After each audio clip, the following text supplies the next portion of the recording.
Et c'est donc à Paris qu'on se retrouve pour terminer cette année. C'est Sandrine Genet de Cara Capital qui nous a reçus dans ses locaux et qui est la grande invitée de Patrimoine Online.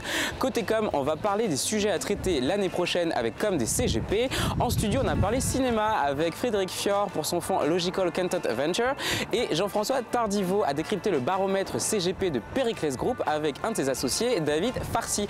Patrimoine Online dernière de l'année, c'est parti.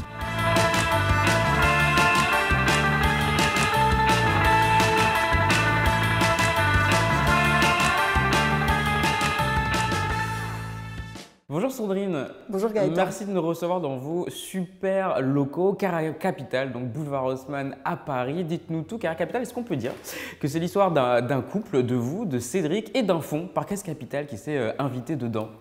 Alors, sans aucun doute, c'est l'histoire d'un couple, effectivement, puisque j'ai créé la société avec Cédric il y a 18 ans maintenant. Mais je dirais que c'est avant tout l'histoire d'une équipe, puisque aujourd'hui, on est près d'une quarantaine de personnes qui travaillent pour Cara Capital. À Paris et pas que. Hein, à Paris et pas que, oui. On a effectivement des bureaux maintenant à Toulouse, et puis on a 2 bureaux à l'étranger, à Bruxelles et au Luxembourg. Et voilà, et effectivement, depuis 3 ans maintenant, on a ouvert notre capital à un actionnaire minoritaire qui s'appelle Parkwest Capital et qui nous accompagne dans la croissance de l'entreprise. On parle beaucoup de l'arrivée des fonds de private equity dans la gestion de patrimoine. Il y a des CGP, des confrères, des consoeurs à vous qui pourraient être intéressés. Quels conseils vous leur donneriez à vos confrères, à vos consoeurs du coup pour choisir et faire rentrer un fonds à leur capital? Faire un LBO, puisque c'est de ça qu'il s'agit, c'est rentrer en fait dans un cycle de vie de l'entreprise qui va être rythmé par des événements, ce qu'on appelle des événements de liquidité, c'est-à-dire que tous les 5 ans, tous les 7 ans, il va falloir reproposer un nouveau projet à un nouveau fonds d'investissement qui viendra faire le relais du premier fonds. Et donc ça amène beaucoup d'exigences dans la façon de travailler, ça oblige à tracer une route qui soit une route de croissance et donc ça demande beaucoup de temps, d'engagement personnel pour le dirigeant, d'engagement personnel pour son équipe. Merci pour ces conseils Sandrine, on passe tout de suite à la première rubrique dans un format un peu spécial. Ce mois-ci, les 3 actus qu'il ne fallait pas louper selon Sandrine Genet, c'est parti. Et Sandrine, on va faire quelque chose d'inédit pour cette rubrique. Vous avez souhaité être accompagné de votre équipe d'experts. On reçoit tout de suite pour la première actu, Johan Derbyshire, directeur des investissements. Bonjour. Bonjour Johan, merci d'être avec nous. Du coup, avec vous, on va parler de la première actualité du mois qu'il ne fallait pas louper. C'est bien évidemment l'élection de Donald Trump à la présidentielle américaine. Alors Johan, dites-nous comment justement ça a impacté les marchés financiers et du coup votre conseil pour les clients. Alors les marchés ont été très positifs suite à cette élection. C'était une victoire 50-50, donc l'élection de Donald Trump était le candidat le plus pro-marché et le plus pro-américain.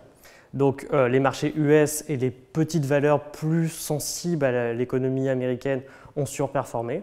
Et des valeurs qui vont être plus impactées par les droits de douane, notamment, on reviendra dans l'actualité sur ce sujet, mais ont été un peu plus attaquées, notamment la Chine, l'Europe, depuis est en sous-performance en comparaison avec les États-Unis. Et Donald Trump l'a annoncé d'ailleurs, il veut imposer des droits de douane à la Chine, au Mexique et au Canada déjà. Exactement, il a déjà annoncé des 25 à 35% de hausse des droits de douane sur ces pays. On sait que normalement dans les prochains mois, l'Europe ne va pas être épargnée. Comment ça se traduit en termes d'allocation d'actifs? Est-ce qu'il y a des secteurs sur lesquels il faut faire attention au niveau des investissements? C'est plutôt en termes de zone géographique, en termes d'allocation d'actifs, si on regarde, on prend un peu plus de hauteur, notamment sur les actions. Les actions américaines, bien que plus chères, sont peut-être à privilégier, en tout cas à court terme, parce qu'elles vont être plus recherchées par le marché. Les actions chinoises ou les actions européennes, bien qu'elles sont déjà beaucoup moins chères que les actions américaines, peuvent pas forcément être vendues, parce qu'on est déjà sur des niveaux de valorisation qui prennent en compte ces sujets-là, mais en tout cas n'amènent pas à des renforcements. Par contre, le vrai changement, c'est peut-être sur le point obligataire, où on a 2 éléments différents. Pour faire une politique pro-américain, il va y avoir du déficit qui va être augmenté côté États-Unis. Donc peut-être privilégier des obligations qui sont plus courtes aux États-Unis. Et comme on l'a dit, l'économie européenne va sûrement être un peu plus challengée par cette politique pro-américain. Donc plus attention. Voilà, plus attention sur les obligations longues. Et donc aux États-Unis. Et donc en Europe, l'économie va être sûrement plus challengée, donc la Banque centrale sera peut-être plus tentée en Europe à baisser ses taux, et donc on peut renforcer ses obligations longues en Europe. Sandrine, comment vous avez vécu cette présidentielle, enfin, cette deuxième victoire de Donald Trump de manière plus sereine que la précédente ? En fait, on a l'habitude de vivre avec des événements politiques, des événements de marché de façon très régulière. Moi, j'ai créé le cabinet, comme je le disais tout à l'heure, il y a 18 ans. Depuis 18 ans… Il s'en est passé des choses. Il s'en est passé des choses. On a eu la crise des subprimes en 2008, la crise de la dette sur la zone euro en 2011, la Chine, le yuan en 2015, enfin, j'en passe. Pour nous, la plus difficile, ça a été 2008, parce qu'on venait de créer notre entreprise. Et en 2008, les clients n'avaient plus de projet. D'ailleurs, 2020, je trouve, le Covid a eu un peu le même effet, sauf que 2020, ça a duré quelques semaines. On passe à la deuxième actu, on reste avec vous. Johan, vous voulez nous parler, alors non pas d'une actu qui est passée, mais qui va arriver, c'est la fin de la période de transition pour la troisième version du label ISR. Elle se termine en janvier prochain. Dites-nous, cette nouvelle version du label, comment vous l'appréhendez, vous, côté conseiller? Parce qu'on a beaucoup entendu les sociétés de gestion se plaindre des différentes contraintes. Il y a des chiffres qui circulent sur la place pour dire que tel ou tel % des fonds n'iraient pas chercher cette troisième version. Vous, côté conseiller, qu'est-ce que vous en pensez? Sûrement que l'offre va se réduire, on va avoir peut-être un peu moins de greenwashing, c'est-à-dire que les produits vont être un peu plus purs. Donc ça en fait un label de meilleure qualité pour vous? Ça fait un label en tout cas qui va être de plus en plus exclusif, ça veut dire que les fonds qui vont répondre à ce label vont être de plus en plus verts. Donc ça clarifie l'offre. Pour vous, ça vous clarifie, ça vous simplifie le travail entre guillemets? Oui et non, ça veut dire qu'on va avoir des difficultés après en termes de pédagogie sûrement pour accompagner ses clients parce que généralement il y a une forte différence entre l'envie d'avoir une allocation durable et de comprendre les effets que ça peut avoir sur le long terme en termes de biais financiers dans une allocation. C'est-à-dire la traduction des envies en allocation d'actifs. En allocation d'actifs. Ça reste toujours compliqué. Voilà. Pour compléter ce que dit Johan, on est dans un univers qui est très évolutif, qui est très mouvant. Il est arrivé chez nous en fait par le biais de la réglementation et donc des contraintes réglementaires qui nous sont imposées depuis quelques mois maintenant. Et puis bien sûr un écosystème qui s'enrichit avec des labels qui sont en évolution, des règlements qui sont en évolution aussi. Et nous on est un peu entre les deux, entre l'obligation d'aller sélectionner les produits adéquats et pour les proposer à nos clients. Merci Sandrine, merci Johan. On vous libère pour la troisième actu. Vous laissez votre place donc à Antoine Tranchimant, directeur du développement de Cara Capital. Bonjour Antoine. Bonjour Gaëtan. Donc vous êtes directeur du développement de Cara Capital et avec vous on va parler immobilier et notamment de cette loi d'Anaïs Anaïg Lemeur, dite loi peut-être injustement anti-Airbnb qui est donc passée il y a quelques semaines. Oui, c'est une loi qui a été promulguée le 19 novembre. L'objectif de cette loi, c'est de remettre sur le marché locatif de long terme des appartements qui sont aujourd'hui utilisés pour faire de la location courte durée. Et cette loi, elle a deux volets. Elle a un volet purement réglementaire et un volet fiscal. Sur le volet réglementaire, elle impose aux propriétaires qui veulent faire de la location court terme d'enregistrer leurs biens en mairie et la commune va disposer de nouveaux pouvoirs pour exiger éventuellement des changements de destination temporaires ou permanents. Et puis, cette loi prévoit d'ores et déjà pour 2034, alors ça fait un peu loin, mais c'est néanmoins prévu dans la loi, l'obligation de fournir un diagnostic de performance énergétique. Le fameux DPE. DPE, y compris sur la location courte durée, ce qui n'existait pas aujourd'hui. Puis cette loi, elle a donc un volet fiscal, comme je vous le disais. L'objectif, c'est progressivement d'aligner la fiscalité de la location meublée sur la location nue. Alors, sur la déclaration en micro-BIC, la loi prévoit un abaissement des seuils maximums annuels autorisés pour être en micro, ainsi qu'un abaissement des abattements forfaitaires. Désormais, pour un meublé de tourisme classé, on va être plafonné à 77 700 € de revenus annuels et 50% d'abattement. Et pour un meublé de tourisme non classé, on va être plafonné à 15 000 € et 30% d'abattement. Ça, c'est exactement ce qui se passe sur la partie revenus fonciers. Donc ça, ce sont des points très techniques qui remettent tout le monde d'équerre. Mais concrètement, comment ça va se traduire? Quel impact pour vos clients en matière de gestion immobilière? Je pense que l'objectif de cette loi étant de limiter l'utilisation d'appartements en meublé touristique, il faut mettre en garde nos clients contre peut-être cette volonté d'investissement, puisque cette loi n'est peut-être que le début d'un durcissement des règles. Pour ceux qui veulent vraiment s'intéresser à la location meublée touristique, je pense qu'il faut viser la para-hôtellerie. La para-hôtellerie consiste, en plus de l'hébergement, à fournir au moins 3 des 4 services que sont le petit déjeuner, l'accueil, le ménage et la blanchisserie, absolument. Et dans ces cas-là, on n'est absolument pas concerné par la loi Le Meur. Sandrine, justement, avec cette loi, elle s'additionne à déjà tout un tas de mesures qui sont en train d'évoluer et de concerner les propriétaires. Il y a cette loi, il y a le calendrier des passoires thermiques et d'ailleurs on rappelle qu'à partir du 1er janvier prochain, tous les logements G seront interdits à la location. Jusque-là, ce n'était que les G+, là il y aura également tout le reste, tous les G, plus plusieurs réflexions qui sont en cours sur la fiscalité de l'immobilier. Ça reste toujours intéressant pour vos clients, remis ce momentum de marché avec les taux, les prix, etc. Ça reste intéressant. On a trop souvent tendance à s'arrêter à ce que je vais appeler des micro-détails, des événements fiscaux, des changements dans le cadre de la loi. On peut prendre l'augmentation des frais de notaire, enfin des droits de mutation prélevés par les notaires. Évidemment, c'est un signal qui peut être un petit peu inquiétant pour les acheteurs, mais finalement… Et un changement de fiscalité peut quand même pas mal rogner la performance d'un investissement. Oui, évidemment, ça peut jouer un petit peu, mais en fait, quand on regarde sur le long terme, je sais que c'est toujours une contrainte et nos clients sont toujours très sensibilisés aux problématiques fiscales. Mais la réalité, c'est qu'il faut voir plus loin, il faut avoir une vue plus globale d'un développement patrimonial. Et aujourd'hui, on a quand même des prix qui se sont ajustés sur l'immobilier et je trouve que c'est un très bon moment pour investir. Eh bien, merci à tous les trois pour ce décryptage de l'actualité. On passe tout de suite à la Minute Com avec Paul Hack de Com des CGP qui vous donne des conseils et qui vous fait littéralement un plan de com pour 2025. On l'écoute et on revient. Salut tout le monde, c'est Paul de chez Com des CGP. Aujourd'hui, on va voir ensemble les opportunités de communication qui vont se présenter à vous en 2025. Aujourd'hui, on va se concentrer sur les fondamentaux, c'est-à-dire sur les périodes phares de l'année qui vous permettront de trouver des sujets sans problème pour communiquer. Allez, on est parti, on fait rapidement le tour de l'année ensemble. On commence au premier trimestre. Le premier trimestre, c'est un moment très propice pour votre activité. Pourquoi? C'est le moment où les gens les plus structurés vont organiser leur année. C'est aussi le moment où les gens se posent des questions sur ce qu'ils peuvent faire pour leur patrimoine et pour leurs finances. Par exemple, pour cette période, vous pouvez penser à écrire des contenus relatifs à tout ce qui s'est passé l'année précédente, mais aussi à ce qui va se passer et à ne pas négliger pour l'année 2025. Vous pourriez écrire un contenu du style « Les 5 choses à savoir pour bien gérer vos finances en 2025 ». Sur le second trimestre, nous sommes en plein dans la période fiscale. Donc appuyez-vous sur cette période, c'est là où les gens vont avoir beaucoup de doutes. Vous pourriez par exemple donner des cas concrets de clients que vous avez accompagnés dans lesquels on avait une stratégie fiscale qui était également mise en place. Si jamais vous avez les CGA et que vous accompagnez vos clients sur la partie fiscale, vous pourriez également donner des tips. Alors attention à ne pas aller trop loin pour ne pas dépasser le cadre réglementaire. Et enfin, c'est le moment de rassurer.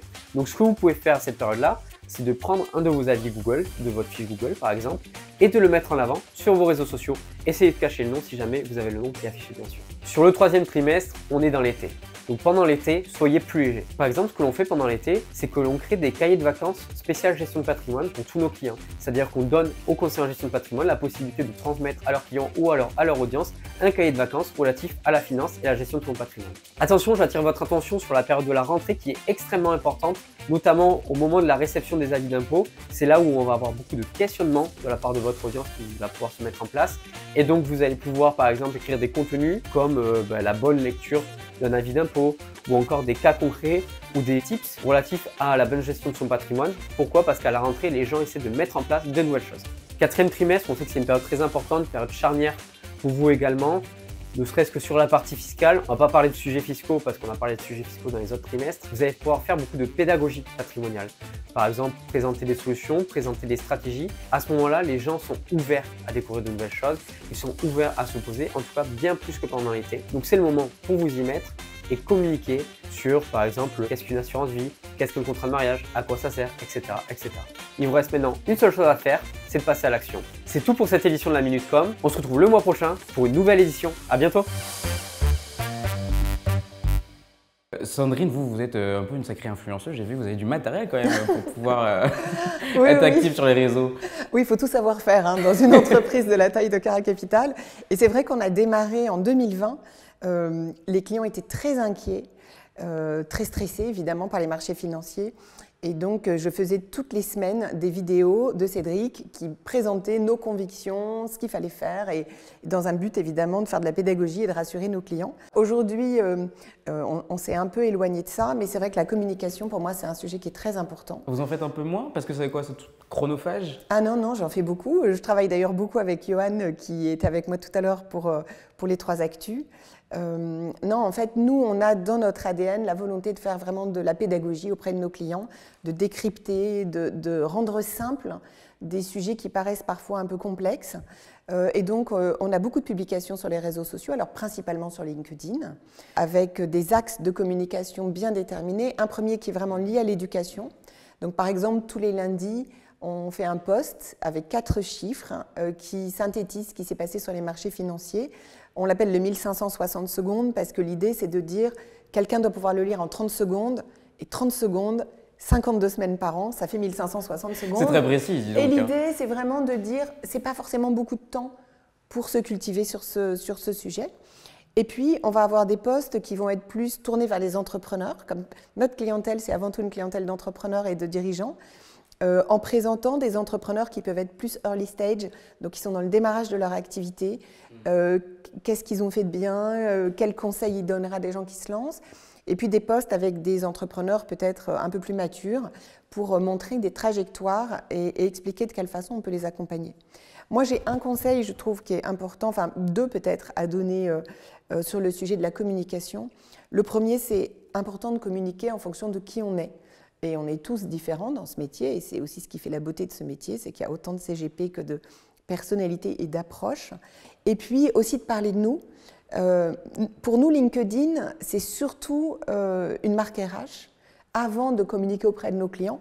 Et j'invite tous les CGP à regarder dans leurs abonnés quelle est la part de leurs clients. Et finalement, on pourrait être surpris de se rendre compte qu'on a assez peu de clients qui nous suivent, et plutôt un écosystème, des abonnés qui sont des gens qui travaillent dans le milieu de la finance, des étudiants qui sont en master de gestion de patrimoine. Donc plus de la com B2B, finalement, plutôt ça que peut être du B2C. B2B, et ça peut être aussi à viser RH, c'est-à-dire montrer qu'est-ce que c'est de travailler chez Cara Capital. Et donc, c'est quelque chose qui fonctionne plutôt bien, puisqu'on a pu vraiment concrètement recruter par ce biais-là, par des gens qui nous ont contactés par LinkedIn en disant « ça a l'air sympa de travailler chez Cara Capital », je le confirme, et donc vous ne qui pouvez nous pas ont dire contactés l'inverse. par ce biais-là. Non, mais je pense que souvent, on pense aux clients, et c'est bien, mais c'est très important de savoir pourquoi et auprès de qui on communique. Rien à voir, Sandrine, vous aimez bien le cinéma? J'aime bien le cinéma, j'y vais très peu, mais j'aime bien, oui, bien sûr. Parce que vous savez, c'est possible d'investir dans Oui. cette industrie. Et non, je ne parle pas des Sofica, on peut le faire aussi via du private equity. C'est ce qu'est venu expliquer Frédéric Fior, le dirigeant de Logical Picture, qui était dans notre studio. Il a répondu aux questions, non pas de Jean-Philippe Mas, mais de Nessim Bengarbia. On les écoute. Et pendant qu'on les écoute, je vous propose qu'on aille peut-être se prendre un petit café. Sandrine, Avec je sais grand pas ce que vous en plaisir. pensez. Et on revient.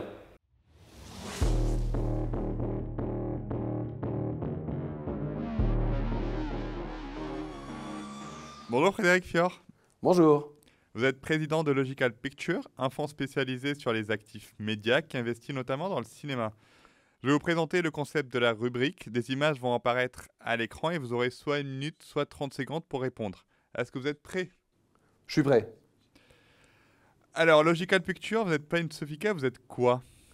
Alors, Logical Picture, c'est une société de gestion qui gère un fonds qui est justement un deuxième fonds, Logical Content Ventures, qui est un fonds de private equity qui investit au budget du film et qui devient copropriétaire, coproducteur, on appelle, d'un film. On va récupérer des droits à recettes qui vont se situer évidemment sur l'exploitation en France, mais également sur l'exploitation dans le monde entier. La différence avec une Sofica, c'est qu'une Sofica, elle est prisonnière de contraintes en termes de type d'investissement qu'elle peut faire, évidemment, qui viennent en contrepartie de l'avantage fiscal.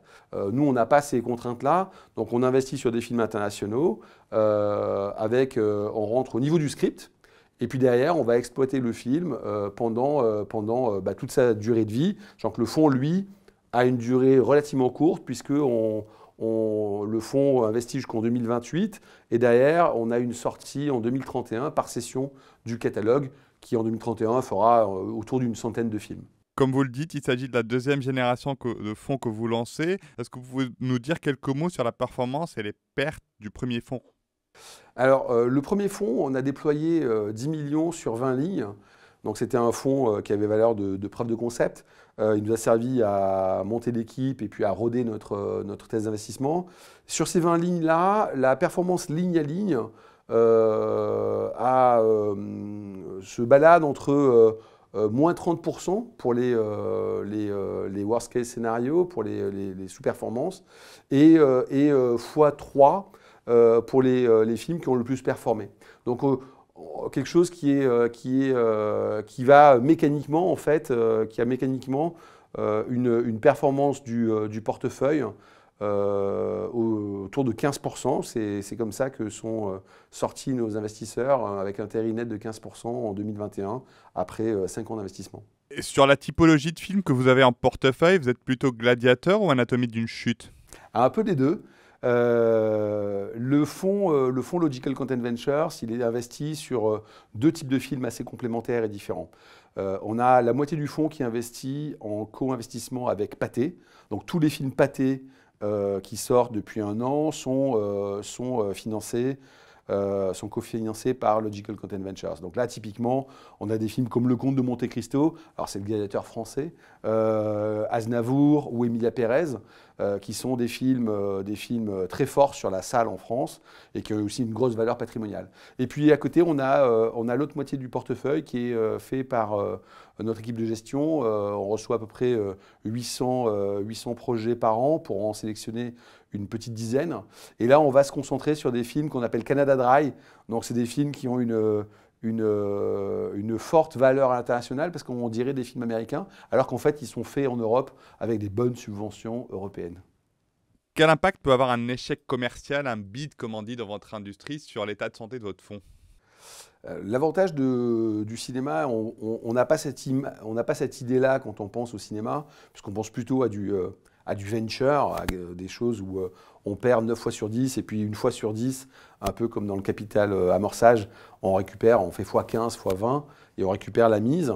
C'est pas du tout la façon dont ça se positionne, c'est-à-dire qu'en fait on intervient sur des films qui sont des films européens, qui sont financés à 70, 80, 90% par de l'argent non recoupable, des subventions, des crédits d'impôt, des préachats, qui font qu'en fait ça crée un amortisseur de performance, de risque, un amortisseur de risque qui nous permet, en cas de contre-performance forte, de ne perdre en général que 30-35% in fine du capital, puisqu'on a les droits sur très longtemps. Et donc au fur et à mesure des rediffusions, des passages en télé, des rediffusions sur les plateformes, en fait on va récupérer comme ça, sur la vie du film, on va récupérer à peu près 70% de notre capital.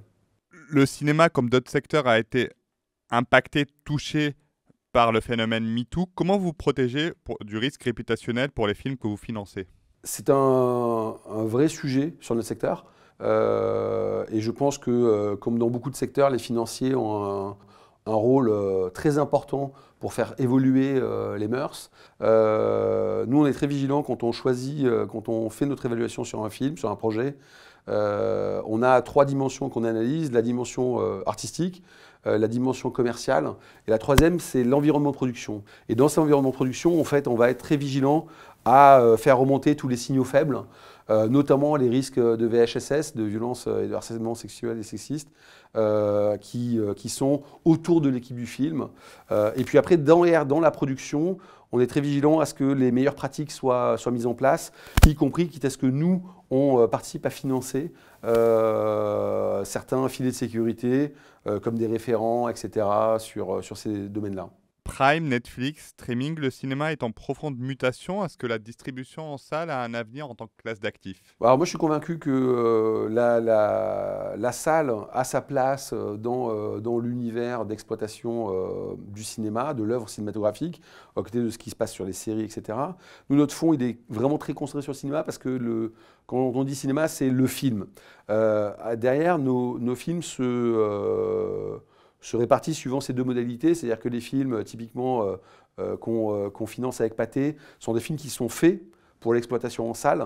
Quand vous allez voir Monsieur Aznavour, vous avez une expérience, notamment au niveau du son, qui est unique.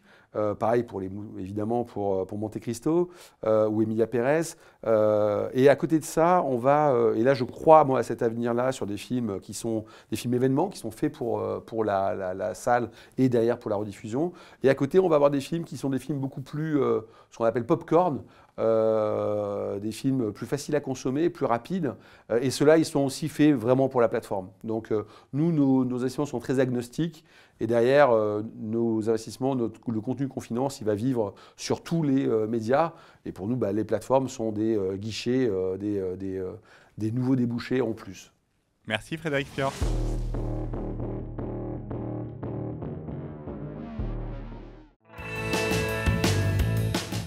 Alors, Sandrine, vous êtes plus Gladiator ou Anatomie d'une chute? Oula, alors je n'ai vu que Anatomie d'une chute, donc je suis plus Anatomie d'une chute. Maintenant, alors je trouve que c'est intéressant. Pour moi, c'est surtout, sans doute pour des passionnés de cinéma, c'est quand même très spécialisé. Par exemple, pour moi, comme ça, sans faire vraiment un audit du fond, ce serait difficile de dire quel est le risque réellement embarqué. Ouais. J'ai trouvé intéressant quand même dans l'interview le fait que le mode de financement des films permet un amortissement en cas de difficulté sur un film, de bid, je crois que c'est le terme employé. Le fait que le financement se fasse beaucoup par des subventions notamment permet de ne pas avoir un impact financier trop important sur le fond. Donc c'est toujours les mêmes critères, hein, c'est des sujets après de diversification. Là, ce que je trouve positif aussi, c'est qu'ils diversifient sur de nombreux films, puisque c'est des tickets moyens sur le premier fonds, je crois, de 500 000 €. Et puis de diversification globale dans le patrimoine. Donc le private equity, ça doit être une poche bien cantonné dans le patrimoine de nos clients, le private equity sur le cinéma, voilà, comment dire, ça réduit encore un petit peu, mais maintenant pour des gens, c'est bien aussi de relier le patrimoine au plaisir, à ce qu'on aime, et donc je trouve que c'est bien aussi pour les gens qui sont amateurs de cinéma. Eh ben, merci pour votre analyse. On passe à la toute dernière rubrique de l'émission et même de l'année. Vous ne le retrouvez pas en déplacement cette fois-ci. Jean-François Tardivou vous propose de retrouver des extraits de son interview de David Farsi, associé de Périclès Group, qui a décrypté pour lui leur dernier baromètre. On les écoute et on revient. David Farsi, bonjour, bienvenue dans nos studios. Alors, vous avez dévoilé il y a peu de temps les résultats du baromètre des services au CGPI, en assurance vie notamment, on va commencer. Et je voudrais tout simplement, pour commencer, pour débuter, que vous nous disiez quels sont les 2-3 points saillants de ce baromètre, ce résultat. Qu'est-ce que l'on peut en dire pour l'édition 2024 ? Il y a toujours deux acteurs majeurs qui ressortent, que sont Viplus et UAF. Alors Viplus a connu une légère baisse, mais il est resté devant quand même, UAF Life, donc à un point près, donc, qui démontre que la qualité de service, ça se travaille quand même sur la durée. Ce n'est pas un épiphénomène, et donc ces acteurs qui continuent d'investir sont toujours en tête. Puis le deuxième constat sur ce classement, c'est aussi la bonne performance de BNP Cardiff et de Generali, deux acteurs qui sont quand même des acteurs majeurs, historiques, et on voit qu'effectivement ces acteurs continuent d'investir sur cette qualité de service, donc c'est un enseignement très intéressant à avoir par rapport au développement de ce marché. Et puis le troisième point, bien entendu, lui qu'il va falloir qu'on analyse, c'est que le niveau de satisfaction global, en fait, il a baissé. Ça fait 4 ans qu'il ne cessait d'augmenter depuis le Covid, et cette année, il a baissé, donc c'est intéressant d'analyser les causes de cette baisse. Eh bien, c'est ce que je vais vous demander. Tout simplement, est-ce qu'on peut aller un petit peu plus loin? Pourquoi ces taux de satisfaction baissent cette année? C'est assez étonnant parce que finalement, il n'y avait aucune raison, j'aurais tendance à dire. Alors, sur le fond, non, il n'y a aucune raison. Les acteurs continuent d'investir, on voit plutôt un niveau de qualité qui est élevé. Hein. Justement, plus il est élevé, plus c'est difficile de progresser. Il y a peut-être 2 points qu'on peut retirer. Le premier, c'est l'évolution des sous-jacents. Il faut savoir que la plupart des gros acteurs ont référencé quelques milliers de produits structurés sur un an. Il y a eu bien entendu les effets de la crise immobilière qui fait qu'il y a eu des opérations de rachat à traiter dans des contextes pas toujours très faciles. Puis il y a la réglementation aussi, le fort-monnaie, qui oblige les assureurs à repenser leur gain. Donc tout ça a conduit au fait que les CGP ont mis en avant qu'ils rencontraient quelques difficultés sur l'éligibilité, l'inéligibilité des supports, sur les dates de valeur appliquées, des fois sur le traitement d'opérations. Donc je pense qu'il y a un enjeu qui est assez fort, c'est le traitement de cette évolution de la gamme financière. Et là, ils ont des attentes que les acteurs industrialisent, sécurisent mieux, et même mettent du conseil autour de ça, parce qu'ils ont besoin aussi d'expliquer à leurs clients. Donc ça, c'est un premier point que les CGP ont mis en avant. Le deuxième qui est assez paradoxal, c'est la partie digitalisation. En fait, c'est vrai qu'il y a eu énormément d'efforts, les acteurs ont progressé avec des niveaux, bon, je pense qui sont proches de maximum ce que l'on peut faire. Et pourtant, justement, ce qui était un plus, ce qui a donné, bien entendu, beaucoup de crédibilité, ben, aujourd'hui, c'est presque un moins. C'est-à-dire que quand les CGP ne trouvent pas le service attendu, ben, ils le mettent en avant. Donc c'est un petit peu paradoxal, mais la digitalisation atteint un tel niveau que ceux qui ne sont pas au niveau ben, sont bien moins notés et donc pâtissent au niveau du classement. Immobilier, classe d'actifs qui a beaucoup souffert, mais sur lequel, quand on rentre dans le détail des résultats du baromètre, qui donne des taux de satisfaction qui sont en hausse. Si on attaque la partie plus produits immobiliers financiers, alors c'est un marché qui est un peu plus épars, il y a pas mal de sociétés de gestion. Elles sont certaines positionnées sur les CGPI, d'autres occasionnellement. Donc l'analyse est un peu plus délicate. Le constat qu'on peut faire, c'est qu'effectivement, bon, il y a eu quelques sociétés de gestion qui ont eu des difficultés parce qu'ils n'ont pas pu traiter en temps et en heure les rachats. Donc là, bien entendu, ils sont vite sanctionnés. Mais parmi les trois qui sont sur le podium, ils ont des niveaux de qualité de service qui sont restés au-delà de 80%. Ça veut dire qu'ils ont su gérer la crise. Et je pense qu'ils l'ont beaucoup géré au travers de la transparence, de l'explication au CGP et de l'accompagnement du CGP. Bien entendu, la crise, elle était là. Et je pense que ça démontre que le service peut pallier des fois à des effets de marché. Et donc, pour que les CGP aient continué de faire confiance à ces acteurs et d'afficher un niveau de satisfaction aussi élevé, c'est la preuve qu'ils ont bien su le traiter au travers d'actions très concrètes, de transparence, d'accompagnement et de flexibilité. Bon, Sandrine, je crois que c'est le moment de se quitter. Merci beaucoup pour votre accueil. On était très contents de venir chez vous. C'était la dernière émission de l'année. C'était également la dernière émission. Alors, c'est le petit moment où, Dimitri, si tu peux nous montrer à l'écran, c'était la dernière émission de Bastien, notre alternant qui nous quitte. Et c'est lui qui a participé à la création de Patrimoine Online avec Clara, qu'on salue, qui nous a quittés. Et puis également Malcolm, qui est juste à côté de lui, qui prend la relève dès maintenant. Donc, merci à tous les deux. Bon vent à Bastien. Merci. Merci pour tout, merci à vous. C'est la séquence émotion. Exactement. Merci beaucoup Sandrine de nous avoir reçus. Merci à vous de nous suivre depuis déjà maintenant 10 émissions. Alors ça fait très bizarre parce que c'est le moment où on inaugure la partie, on souhaite de bonnes fêtes de fin d'année. Bonne fête à vous Sandrine. Qu'est-ce qu'on vous souhaite pour l'année prochaine? Qu'est-ce qu'on nous souhaite? On nous souhaite des marchés financiers qui se portent bien. Et puis des clients heureux et satisfaits et une équipe en forme. Eh ben, je vous souhaite tout ça. Merci beaucoup. Bonnes vacances à vous, bon congé, reposez-vous bien. On se retrouve en janvier pour un nouveau Patrimoine Online.